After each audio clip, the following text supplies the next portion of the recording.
The dark walls of my father's study felt like they were closing in on me. The whole room smelled like old books, expensive wood, and leather, the smell of power. My father signed the papers with a quick flick of his pen. The scratch of his fancy pen sounded so loud, like it was cutting through me instead of just paper. "There," he said, sliding the papers across the desk. "It's done. The whole $5 million from the trust fund goes to Teresa."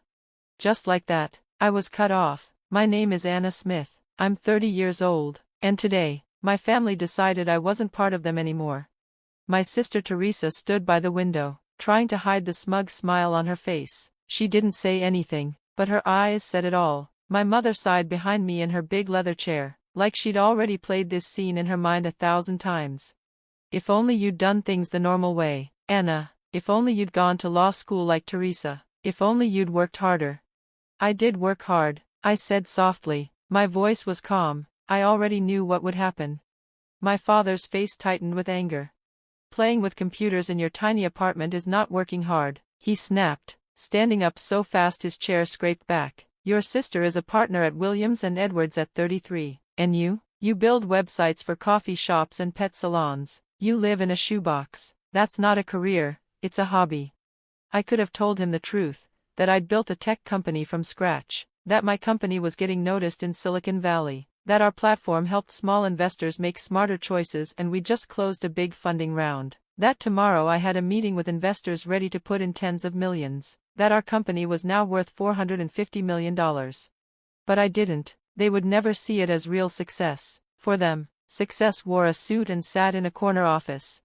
"At least you're honest," I said, standing up. "I'm not what you wanted. Teresa can have the money." Teresa flinched a little. For a second, I saw the sister I used to know, the one who'd sneak cookies to me when I had nightmares, who'd help me with my math homework and tell me I was smart. "Anna," she started, but I raised my hand. "It's okay, Teresa. Congrats on making partner. You earned it."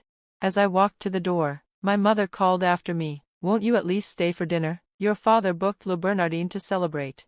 I paused at the door and looked around the study one last time. The walls were covered in law degrees, awards, courtroom photos, all of them my parents' and Teresa's, nothing of mine. It was like I didn't exist.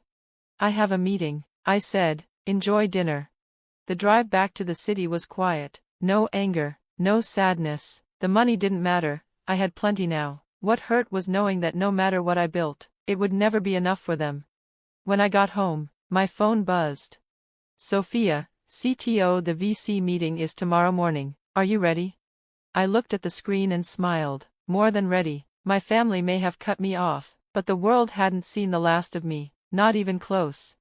I kicked off my shoes and went straight to my small home office. My screens glowed with live data from our AI system. Numbers rolled by, proving our idea was working. The computer games my dad mocked had become ATNA, an AI system that could predict stock market moves better than any human. It processed millions of pieces of data in seconds, finding hidden patterns no one else could see. My phone buzzed again. "Teresa. Sorry about Dad. You know how he is. The trust fund doesn't matter, right? You're doing fine with your computer stuff." Even her trying to be kind felt like an insult. Computer stuff, like it was still a silly hobby. I looked at her message and simply replied, "Thanks, Teresa. Enjoy dinner." Then I turned back to the pitch deck for tomorrow. Our test results were incredible. ATNA had beaten normal trading systems by 40%. Big banks were already reaching out. Sophia called me on video. Her face popped up on the screen. "Hey, how did it go with your family?" I sighed. As expected, Dad gave the trust fund to Teresa. They're celebrating right now. Sophia shook her head. "Their loss, ready to show those investors what real success looks like." I nodded. "Actually, I've been thinking, what if we don't take their money?" Sophia stared. "What, Anna? This is $21 million. We're worth $450 million. That's the problem," I said. "It's small thinking. We're ahead. If we wait, we can go public in a year and keep control." Sophia grinned. "You don't want a company, you want an empire." I smiled back. "Not just an empire, something even my father can't ignore." Sophia laughed. "You know he's a lawyer. If this is so big, wouldn't he know?" I shook my head. "He still uses a BlackBerry. He's never asked what I do." Now it's too late. So, do we cancel tomorrow's pitch? She asked. No, I said, we go, but instead of asking for money, we ask for partnerships. We don't need their cash, we need their contacts. They open doors for us. We grow on our own terms. 5 months later, everything was different. I stood in our new Manhattan office, big windows looking over Wall Street. The same world that once ignored me now waited for our tech. Anna, Sophia called, you need to see this. I walked over. The latest test results were in, and they were better than anything we'd dreamed of. ATNA wasn't just guessing market moves, it was spotting what caused them days before they happened. It's real? I asked. Sophia nodded. It predicted a big merger 3 days early. If we'd traded on it, we'd have made billions. I rubbed my temples. Did we check compliance? She nodded. All good. ATNA just connects public info, faster than any human could. Just then my phone buzzed. Teresa again. Hey sis, long time. Dad's worried. Is everything okay? I smiled. Of course. They still thought I was in my tiny old apartment. They didn't know I now worked out of a $55 million tower near Wall Street. I'm fine, I replied, just busy. Another buzz. Jonathan, our legal head, SEC wants to meet next week. They're interested in our system. Miss Smith, our receptionist, buzzed in too. Anna, a Mr. Williams is here, from Williams and Edwards. My heart skipped. That was Teresa's law firm, one of the biggest in New York. Send him in, I said, fixing my blazer and getting ready. Mason Williams walked in, an important senior partner, with neat silver hair and an expensive suit. He looked like the kind of man my dad would trust right away, the kind of man who usually ignored people like me. Miss Smith, he said, shaking my hand, thanks for seeing me, sorry for showing up without warning. Of course, I said, pointing to the chair, but tell me, how did you even hear about Athena? He gave me a polite smile. Let's just say our big clients in finance are very interested in what you're doing. They want us to see if we can work together. Does my sister know you're here? I asked. His smile froze for a moment. Teresa, no, this is private. I was surprised to learn you're her sister. She's never mentioned you. I gave a small smile. She never told you about her sister who plays with computers? He looked a bit awkward. She doesn't talk about you much, I added calmly. Before things got more uncomfortable, Sophia stuck her head in the room, holding her tablet. Anna, sorry to interrupt, Goldman Sachs is here for their demo. I saw Williams's face change immediately when he heard that name. He was suddenly seeing me in a whole new way. I stood up. Mr. Williams, thanks for coming, but I have another meeting now. If your firm wants to talk, please contact our legal team. He got up quickly, fixing his suit. Of course, but Miss Smith, whatever Goldman offers, we can match it. We know all the right people. We can open doors. I nodded. We'll be in touch. As he left, I felt proud. The same firm that once ignored me now wanted my attention, and they were competing for it. We weren't just being noticed, we were leading the way, and this was only the start. I watched him go and felt a calm power inside me. This wasn't about money, he didn't get that. This was about changing everything. I looked him in the eye and said, it's not about the money, Mr. Williams, it's about changing the game. He didn't say anything back, but I knew he understood. When he was gone, Sophia looked at me, half annoyed and half amused. You liked that, didn't you? Maybe a little, I said, grinning. She crossed her arms. How long before he tells Teresa everything? Her firm handles billions. I shrugged. 10 minutes, maybe less. Right then, my phone buzzed. A message from Teresa. Anna, why didn't you tell me? Mason Williams just left your office looking shocked. What are you working on?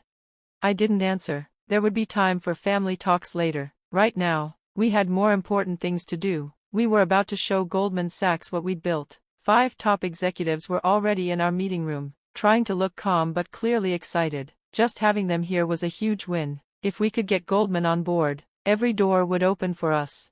I stood in front of the room, confident. Ladies and gentlemen, I said, what you're about to see will change how the market works forever. But first, please sign these NDAs. On the morning of our IPO, I looked in the mirror, adjusting my Chanel suit collar. Not that my parents would notice, they never cared about brands. On my desk was the Wall Street Journal. The headline read, ATNA to launch, biggest tech IPO of the year, valued at $900 million. My phone had been buzzing for days, Teresa, then Mom, then even Dad. I didn't answer any of them. They'd be at the IPO anyway, the invites had gone out weeks ago. You ready? Sophia said, standing in the doorway. She'd swapped her usual hoodie for a sharp suit. Always ready, I said, picking up my folder. How's Athena running today? Perfect. Real-time predictions are 98% accurate. The trading floor is buzzing. Everyone knows we're about to change the market.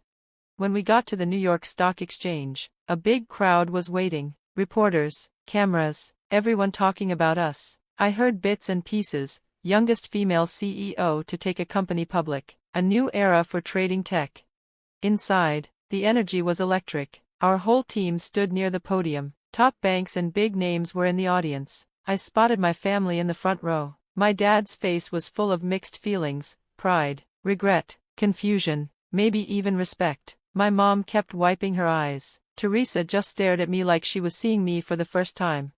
Anna, my dad said softly when I walked by. We had no idea. I looked him in the eye. No, you didn't. You never asked. Before he could say anything, the exchange president called me to the stage. I stepped up to the podium as the room went quiet.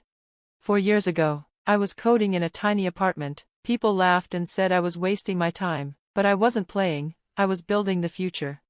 I looked around, letting it sink in.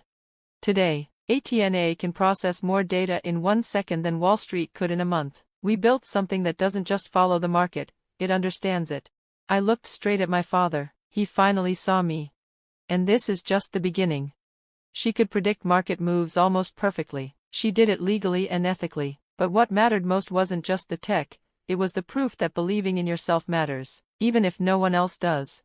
The ceremony was like any IPO, speeches, claps, handshakes, and then the bell. But the real magic was when our stock price showed up on the big board. It shot up fast. The whole floor cheered. People hugged and cried.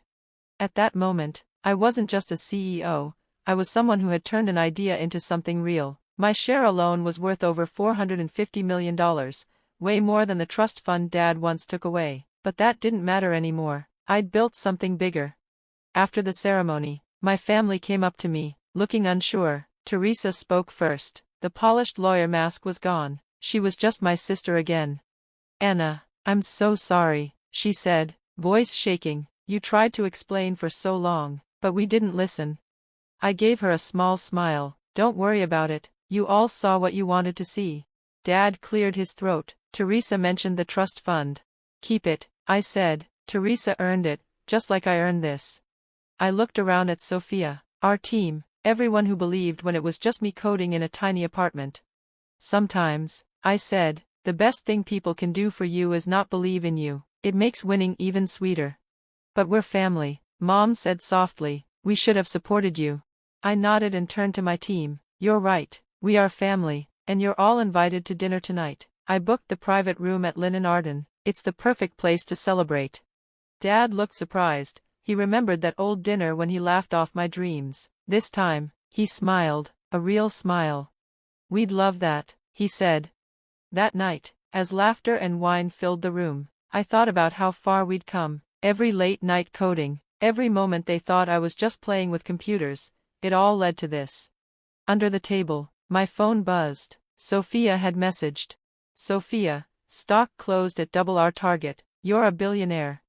I looked across the table at Dad, who was proudly telling his friends how his disappointing daughter had built an empire, and I realized, success isn't really about proving people wrong, it's about proving yourself right. Teresa pulled me aside. She looked truly sorry. Anna, she said, after Mason left your office, I started reading up on ATNA. I even bought shares in every company working with your tech.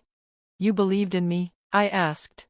I did, she said. Even if I didn't say it, I made enough to pay back the trust fund 10 times over.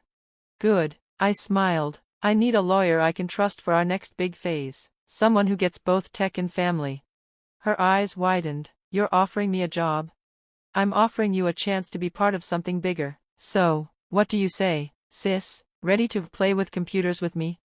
The next morning, I walked into our new tower. Our name glowed at the top. I passed a young intern typing code in the lobby. She looked focused, just like I once did.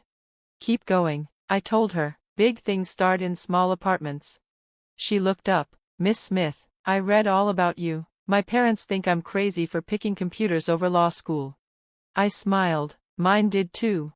Then I walked on, knowing her story was just starting, like mine once did. If you have a vision, hold on to it. One day, the same people who doubted you will read about your success. As the elevator took me up, I thought about what really matters, building something yourself, step by step, line by line. Athena wasn't just changing finance, she was proof that you can create your own legacy, not the kind you're given, the kind you build from scratch.